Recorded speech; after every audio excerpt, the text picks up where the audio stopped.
نحمده ونصلي على رسوله الكريم اما بعد فاعوذ بالله من الشیطان الرجیم بسم اللہ الرحمن الرحیم ظہر الفساد فی البر والبحر بما کسبت ایدی الناس صدق اللہ العظیم۔ میرے بھائی اور دوستو، کل طیارہ گرا ہے انڈیا کا، اور سب سے پہلی بات یہ ہے طیارہ یہ کیسا تھا۔ دوسری بات ہے کہ کپتان کا تجربہ نہیں تھا، اناڑی تھا، کھلاڑی نہیں تھا۔ تیسری بات یہ ہے کہ جہاز کسی نے گرایا، اور چوتھی بات یہ اس میں فنی خرابی تھی یا نہیں تھی۔ پانچویں بات یہ اس سے پہلے بھی کوئی تنبیہ کی گئی، کوئی وارننگ کی گئی تھی اس کے بارے میں، اسی جہاز کے بارے میں، جہاز کیسا تھا۔ اور آخری بات یہ اس میں سواریاں کتنی تھیں اور کون تھے لوگ۔ سب سے پہلی بات یہ ہے کہ جہاز گرا کیوں۔ تو پہلی بات تو یہ ہے، ہم چونکہ مسلمان ہیں، وہ ہندو ہیں، ہمارے لیے تو والقدر خیر ہی و شر ہی من اللہ تعالیٰ، یہ پہلا جواب ہے۔ دوسرا جواب، ہمارے لیے ہم مسلمان ہیں، ظہر الفساد فی البر والبحر بما کسبت ایدی الناس، والقدر خیر و شر من اللہ تعالیٰ، خیر و شر اللہ کی طرف سے۔ شر کی نسبت بندوں کی طرف ہوتی ہے کہ چونکہ اپنے اختیار کے تحت کرتے ہیں، اور ورنہ اللہ کی طرف سے شر بھی خیر بھی۔ یہ ایسے ہی ہے جیسے گھر میں بنگلہ ہو، 4000 گز کا بنگلہ ہے، اس میں ڈرائنگ روم بھی ہے، اس میں وغیرہ وغیرہ ہے، لیکن اس میں واش روم بھی ہے۔ واش روم کے بغیر بنگلہ مکمل نہیں ہوتا۔ تو ہم واپس آتے ہیں، جو اصل پوائنٹ یہاں بتانا تھا، لیکن ہر نقصان میں خیر ہوتی ہے۔ بحیثیت انسان بھی ہمیں توجہ دینی چاہیے کہ ہر نقصان میں خیر ہے۔ بحیثیت مسلمان تو ہمارا ایمان کا حصہ ہے، ہر نقصان میں کوئی خیر ہے، ہر نقصان میں کوئی فائدہ ہے، ہر نقصان میں کوئی بہتری ہے۔ خود میں انڈیا کی مثال دیتا ہوں۔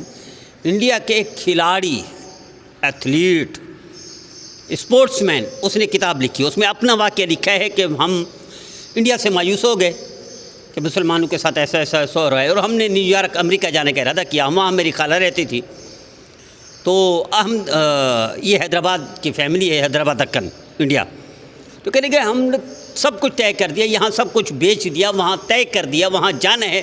جس دن فلائٹ تھی انڈیا سے، اس سے 2 دن پہلے، چونکہ وہاں خالہ رہتی تھی، خالہ نے انتظام کیا ہوتا، 2 دن پہلے خالہ کا فون آ گیا، میں استقبال نہیں کر سکتی، میں مصروف ہوں، آپ لوگ کینسل کروا دو۔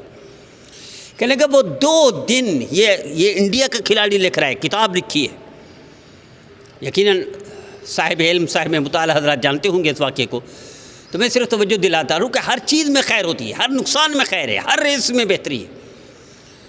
کہنے کہ 2 دن میرے والد صاحب نے، وہ کھلاڑی لکھے، میرے والد صاحب نے میری ماں کے لیے قیامت برپا کر دی، تیری بہن ایسی، تیری بہن ایسی، وہ فراڈ کیا، اس نے چیٹنگ کی، اس نے دھوکہ دیا، اس نے یہ کیا، اس نے وہ کیا۔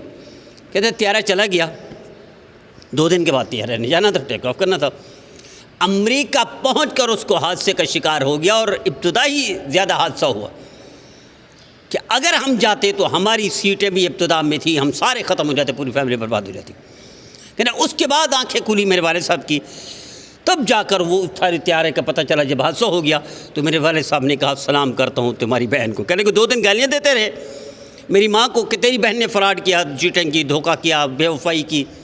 2 دن کے بعد کہتا ہے تیری ماں نے کہا، تیری بہن نے تو کمال کر دیا تھا، اچھا کیا اس نے منع کر دیا، اچھا کیا استقبال نہیں کیا، اچھا کیا اس نے انکار کر دیا تھا، ورنہ ہم ساری فیملی ختم ہو جاتے۔ تو یقیناً ہر نقصان میں خیر ہے، بہتری ہے۔ میں ایک اور مثال دیتا ہوں۔ یہاں کراچی میں ایک فیملی تھی، انہوں نے رشتہ کرنا تھا، وہ جاننے والے تھے میرے، وہ ایک فیملی میں رشتہ کرنا چاہتے تو فیملی والوں نے رشتہ انکار کر دیا۔ اب یہ جو لڑکا تھا جاننے والا تھا، انہوں نے کہا میں ٹرین کے نیچے سر کاٹ دوں گا، خودکشی کر لوں گا، میں مر جاؤں گا، مجھے یہی رشتہ چاہیے۔ اب یہ درمیانے درجے کا تھا، متوسط فیملی کا تھا، یعنی شاید 2-3 لاکھ گھر میں جمع ہو۔ تو اب جن کے ساتھ ان کا رشتہ ہوا اس لڑکی کا، وہ کروڑپتی لوگ تھے، وہ مالدار لوگ تھے، ان سے انکار کر کے ادھر رشتہ کر دیا۔ اب یہ جو مرنے والا تھا، یہ جو سر دینے والا تھا پٹڑی میں، یہ ٹرین کے نیچے آنے والا تھا، اور اللہ نے بچا دیا۔ جب رشتہ ہو گیا، خلاصہ بتا رہا ہوں، تو کچھ عرصے بعد پتہ چلا اس بچی کو کینسر خون کا بہت مہنگا علاج ہے۔ انہوں نے کرا دیا، کروڑوں روپے خرچ کر دیا انہوں نے، جہاں رشتہ ہوا کرا دیا انہوں نے۔ لیکن اگر دیکھیں واپس آئیں، اگر اس گھر میں رشتہ ہو جاتا تو یہ علاج کرنے کے قابل نہیں تھے، یہ مالدار نہیں تھے، یہ اس پوزیشن میں نہیں تھے، نتیجہ یہ کہ لڑکی بن رہے تھے۔ اللہ نے یہاں سے ان کو بچایا کہ ان کا خرچہ بچوایا، ان کا نقصان بچوایا، اللہ نے وہاں پہنچوائے، وہ آگے مالدار تھے، تو نتیجہ سامنے، بچے بھی بچ گئے، علاج بھی ہو گیا۔ ایک اور مثال دیتا ہوں کہ ہر نقصان تیارہ گرا ہے تو یقیناً نقصان ہے، افسوس ہے، لیکن ہر نقصان میں خیر ہوتی ہے۔ ایک بڑے ہاسپٹل کے بانی وہ کہتے ہیں میری بیوی بیمار ہوگی، میں نے پاکستان بھر میں علاج کروایا، باہر چلا گیا دبئی میں علاج کروایا، انگلینڈ چلا گیا علاج کروایا، امریکہ چلا گیا علاج کروایا، کہیں خیر نہ ہو، کہیں شفا نہ ملی، صحت نہ ملی، آخرکار بیوی فوت ہو گئی۔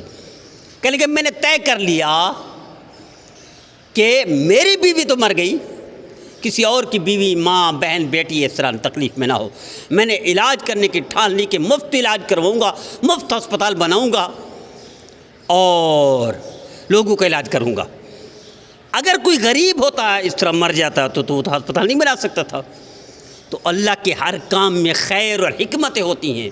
مالدار آدمی کی بیوی کو بیمار کروایا، کئی ملکوں میں گھمایا، بچایا بھی نہیں اللہ نے، موت بھی دے دی، اور اس سے بڑا کام بھی کروا لیا۔ بڑے ہاسپٹل میں سے ایک بڑا ہسپتال اسی بندے نے بنایا ہے، جو آغا خان کے مقابلے کا فری ہسپتال ہے، تو یقیناً خیر ہوتی ہے۔ اب آئیے کل کے طیارے کی طرف۔ کپتان سمیت نام ہے یا سمیت نام ہے، 8200 گھنٹے کا تجربہ رکھتا تھا۔ یہ بڑا تجربہ ہوتا ہے کپتان کا، اور وارننگ بھی دے چکا تھا۔ اسی احمد آباد میں جب یہ جہاز پہنچا، اس سے پہلے سواری نے ویڈیو جاری کی ہے، اس میں دیکھے تو وہ دیکھتا ہے کوئی بٹن جہاز کا کام نہیں کر رہا اندر۔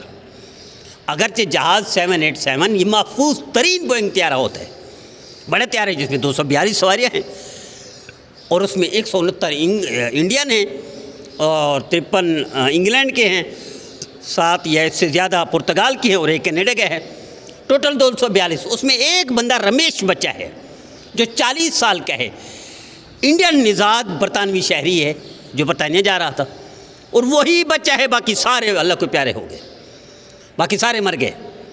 اور جہاز جہاں گرا ہے وہ میڈیکل بیجی کالج ہے، اس میں 5 ڈاکٹر جو زیر تربیت تھے وہ فوت ہو گئے، وہ مر گئے بیچارے۔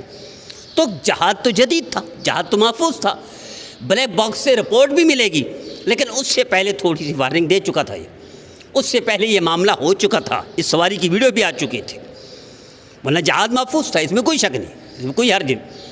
لیکن یہ جو نقصان ہے، تو آئیے ہم اس طرف، بجائے اس کے کہ مودی صاحب الزام لگائے پاکستان پر، بجائے اس کے کہ کسی پر الزام لگائیں، یا بجائے اس کے کہ جیسے عمومی طور پر جہازوں کے حادثے میں کہا جاتا ہے یہ پائلٹ کا قصور ہے، چونکہ پائلٹ تو فوت ہو گیا، اب سارا قصور اسی کے ذمہ لگایا جاتا ہے۔ دیکھیں اپنی غلطی بھی تسلیم، ٹیکنیکل فالٹ، اب اس کے گیئر کام نہیں کر رہے تھے، اس کے فلپس کام نہیں کر رہے تھے، اس جہاز کے اندر خرابیاں تھیں، تو اب دیکھیں نا، تو چند سیکنڈ جہاز ٹیک آف کرتے ہی فوری نیچے جاتا ہے، کوئی زیادہ دور بھی نہیں گیا، فلائی کر نہیں بھی سکا، اڑ نہیں سکا۔ تو اس کا مطلب یہ ہے کہ اللہ کی رضا پر راضی رہیں، بجائے اس کے کہ الزام لگائیں پاکستان پر، بجائے اس کے کہ کسی کوتاہی وہ کریں۔ سب سے بہترین جواب یہ ہے کہ والقدر خیرہ و شرہ من اللہ تعالی، اور اس سے بہترین جواب ہم مسلمان ہیں، ظہر الفساد فی البر والبحر بما کسبت ایدی الناس۔ تو آئیے طے کر لیجئے، اس زندہ جو رمیش زندہ ہے اس سے پوچھیں کہ آپ کو کیا لگا، کیسے جہاز خراب ہوا، اور پھر بلیک باکس سے رپورٹ حاصل کی۔ اس سے پہلے کہ الزام لگائیں پاکستان پر، اس سے پہلے کہ الزام لگائیں کپتان پر، سمیت نام کا کپتان ہے، 8200، وہ ریٹائرڈ ہونے والا تھا اور بڑا وسیع تجربہ تھا، اور عملے کے 12 لوگ جو تھے وہ بھی وسیع تجربے والے تھے، تو جہاز کیوں ہوا؟ اس کیوں کا علاج مسلمان کے لیے بہترین ہے، والقدر خیرہ و شرہ من اللہ تعالیٰ، مسلمان کے لیے بہترین جواب ہے، ظاہر الفساد فی البر والبحر بما کسبت ایدی الناس، مسلمان کے لیے اللہ ہی ہے، لا یملکون لانفسہم ضرا ولا نفعا ولا یملکون موتا ولا حیاتا ولا نشورا، یہ جواب ہے مسلمان کے لیے۔ لیکن مودی جی کو کیسے سمجھائیں؟ اس نے تو الزام لگانا ہے، ٹیکنیکل عملے کو کیسے سمجھائیں؟ انہوں نے تو کپتان پر سارا زور دے دینا ہے، الزام لگا دینا ہے، اور باقی عوام کو کیسے سمجھائے؟ انہوں نے تو کہنا ہے کہ دشمن کی کارروائی ہے۔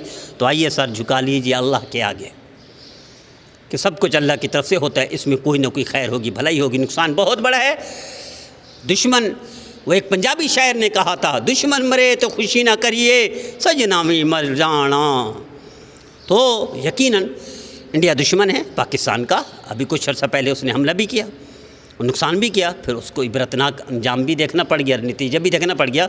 لیکن ہم وہی شاعر, پنجابی شاعر کا شعر کہیں گے دشمن مرے تے خوشی نہ کریے سجنا بھی مر جانا. آج وہ مرا ہے, وہ مرے ہیں بیچارے, کل کو اپنے بھی مریں گے. حادثے ہوتے رہتے ہیں اور تاریخ حادثوں کی کبھی بیان کریں گے کتنے حادثے ہوئے اب تک, جہاز کتنے گرے, کتنا نقصان ہوا, تو کتنے مسلمانوں کے تھے, کتنے غیر مسلموں کے تھے, کتنے اس میں زندہ بچ گئے, کتنے فوت ہو گئے, ٹوٹل تعداد انشاءاللہ بتائیں گے.